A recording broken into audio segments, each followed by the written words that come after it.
एक ही होती है, ठीक है, और पर्टिकुलर एंड स्पेसिफिक होती है। जैसे कि मैंने आपको एग्जांपल दिए हैं, द सन, सन कैट, हम इसे प्रोनाउंस, इसे हम पढ़ेंगे आ, इसे हम ए नहीं पढ़ेंगे, हम इसे प्रोनाउंस करेंगे आ, इसे पढ़ेंगे हम आ कैट। कैट जो सी है ये है तो हमारा कॉन्सोनेंट्स, लेकिन यहाँ पे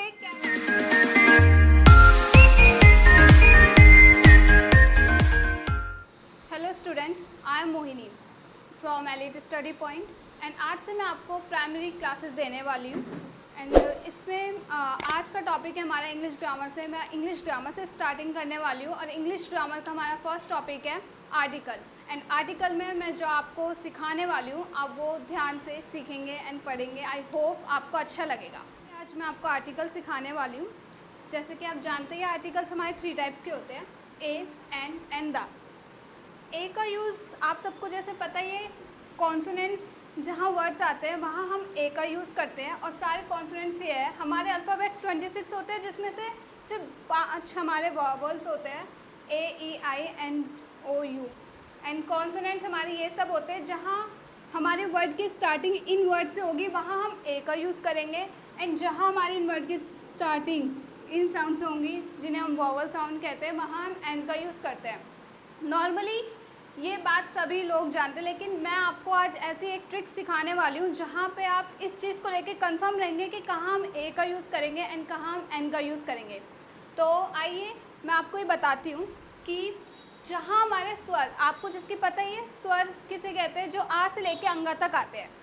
आ से अंगा तक मान लो, जैसे कि यहाँ लो मैंने आपको ये एग्जाम्पल दिया है आ कैट, हम इसे प्रोनाउंस, इसे हम पढ़ेंगे आ, इसे हम ए नहीं पढ़ेंगे, हम इसे प्रोनाउंस करेंगे आ, इसे पढ़ेंगे हम आ कैट। कैट जो सी है ये है तो हमारा कॉन्सोनेंट्स, लेकिन यहाँ पे कैट का प्रोनाउंस क्या हो रहा है, का से। तो यहाँ पे हम ए का यूज़ करेंगे क्योंकि मैंने आपको एक ट्रिक बताई है, व्यंजन जहाँ पे का से लेके ज्ञा तक जो भी हमारे साउंड्स आएंगे वहाँ हम यूज़ करेंगे ए का। एंड देन इसके बाद हम अगर एन का साउंड अगर पता लगाए कि एन हमें कहाँ लगाना है, एन का यूज़ हम वहाँ करते हैं जहाँ हमारे स्वर आते हैं। यानी कि मैंने आपको एग्जांपल दे रखा है एन एलिफेंट। यहाँ पे एलिफेंट का साउंड जो है ई, हमारा ये दिखा तो रहा है कि वॉवल साउंड है, लेकिन इसका मतलब क्या है, साउंड क्या आ रहा है ए से, एलिफेंट।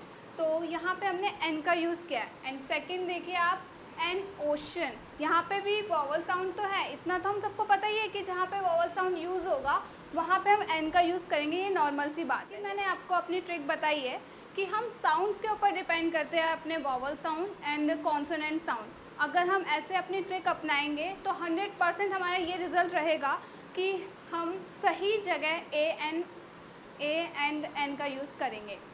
तो अब जैसे कि यहाँ पे हमें नॉर्मल सी बात है, हमें इतना पता है कि ई, ओ, एन, ई, ये जो मैंने एग्जांपल दिए ये हमारे वॉवल साउंड है, इसलिए एन का यूज़ है। एंड यहाँ पे जो मैंने एग्जांपल दिए सी, एफ एंड टी, यहाँ पे ये हमारे कॉन्सोनेंट्स है, इसलिए हमने यहाँ पे ए का यूज़ किया है। एंड जिस हिसाब से मैंने अपनी ट्रिक बताई है कि हम एन का यूज़ वहाँ करते हैं जहाँ हमारा साउंड जाता है आ से लेके अंगा तक, ठीक है। एंड ए का यूज़ हम वहाँ करते हैं जहाँ हमारा साउंड आता है का से लेके ज्ञा तक, ठीक है। तो अब मैं आपको ऐसे एग्जाम्पल भी देने वाली हूँ जिसमें आप बहुत ही डिस्टर्ब होने वाले कि कहाँ हमें ए का यूज़ करना है एंड एन का यूज़ करना है। तो तभी मैंने आपको अपनी ये ट्रिक समझाई है कि जहाँ हमारा साउंड आ से लेके अंगा तक होगा हम वहाँ पे एन का यूज़ करेंगे, एंड जहाँ हमारा साउंड का से लेके ज्ञा तक होगा हम वहाँ ए का साउंड। तो मैंने आपको बताया था कि मैं आपको कुछ एग्जांपल्स देने वाली हूँ जहाँ आप बहुत डिस्टर्ब होने वाले हैं कि कहाँ ए का यूज़ करेंगे, कहाँ एन का यूज़ करेंगे। तो वो एग्जाम्पल्स हमारे यहाँ है, यहाँ मैंने लिख दिए एग्जाम्पल्स। ये काफ़ी डिफरेंट एग्जाम्पल्स हैं। अब जैसे कि आपको इन वर्ड्स को ही देखकर लग रहा होगा कि हाँ फर्स्ट वर्ड जो है वो यू से स्टार्ट है तो मैम यहाँ यूज़ करेगी एन, लेकिन नहीं, मैं आपको इसमें मैंने आपको जैसे एक ट्रिक बताई है। तो हम यहाँ पे हम इसका प्रोनाउंस कैसे करेंगे, ये हम इसका प्रोनाउंस करेंगे यूनिवर्सिटी। तो ये हमारा क्या हुआ, यूनिवर्सिटी। एंड इसका प्रोनाउंस कहाँ से हो रहा है, यू, ठीक है। तो इसका प्रोनाउंस जो हो रहा है हमारा यू से हो रहा है, लेकिन जहाँ हमने अपनी जो ट्रिक बताई है वहाँ हमारे जो स्वर है वो कहाँ से होने चाहिए, आ से लेके अंग तक, आ, ई, ये। तो यहाँ पे कहाँ यूज़ हो रहा है, यूनिवर्सिटी, यू। तो यहाँ पे हम ए का यूज़ करेंगे क्योंकि यहाँ हमारा जो प्रोनाउंस हो रहा है यू से हो रहा है, ठीक है। एंड यहाँ जो है ये है, इसकी स्पेलिंग क्या है, HOUR। बेसिकली आपको ये लग रहा होगा यहाँ पे मैम ए का यूज़ करेगी, क्यों? क्योंकि इसकी स्टार्टिंग जो है वो एच से हो रही है और जो एच है वो हमारा कॉन्सोनेंट्स है। लेकिन यहाँ पे कुछ डिफरेंट है, जैसे कि अगर हम इसे प्रोनाउंस करेंगे तो हम इसे पढ़ेंगे आर, ठीक है, इसे हम पढ़ेंगे आर, और ये कहाँ से स्टार्ट हो रहा है? आ से। तो यहाँ पे हम यूज़ करेंगे एन का। तो आप सभी को समझ में आ रहा है मेरे कहने का मतलब क्या है? अगर नहीं आ रहा तो कोई नहीं, मैं आपको और एग्जांपल समझा देती हूँ। ओके, तो अब जैसे कि मान लो हमारा थर्ड एग्जांपल है ऑनेस्ट, ठीक है, हम इसे क्या प्रोनाउंस करेंगे? ऑनेस्ट। अब आपको यही लग रहा होगा मैम यहाँ पे ए का यूज़ करेगी, क्यों? लेकिन मैं यहाँ पे ए का यूज़ नहीं करने वाली, क्योंकि यहाँ पे हम इसे प्रोनाउंस कर रहे हैं ऑनेस्ट, जो आ से स्टार्ट हो रहा है, ठीक है। बेसिकली यहाँ पे कुछ लोग उस पर गलती कर देते हैं कि यहाँ पे अगर ये वर्ड एच से स्टार्ट हो रहा है तो कॉन्सोनेंट्स, तो बच्चे क्या लिख देते हैं? ए, लेकिन ये गलत हो जाता है। अब जैसे कि जिस हिसाब से मैंने आपको अपनी ट्रिक बताई है, तो बेसिकली क्या पता आप समझ ही गए होंगे।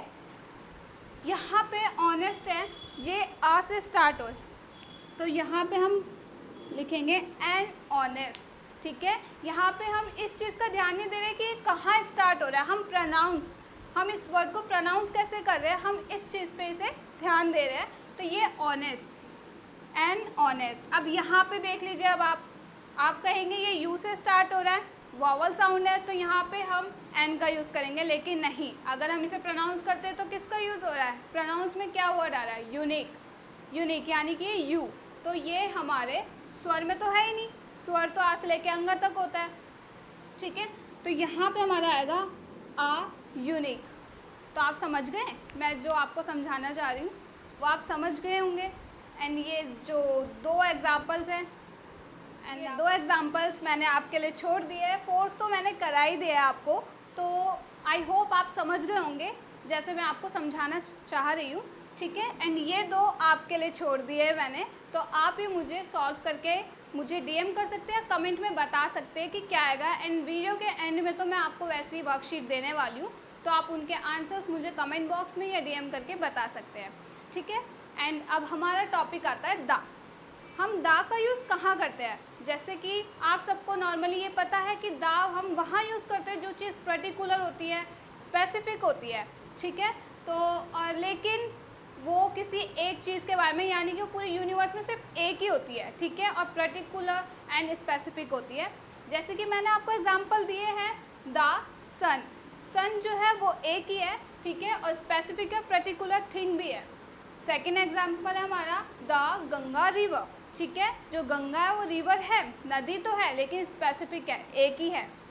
द ताजमहल, ताजमहल भी दुनिया में सिर्फ एक ही है, ठीक है, यूनिवर्स में एक ही है एंड बहुत ही फेमस है। तो हम यहाँ पे क्या दा का यूज़ करते हैं।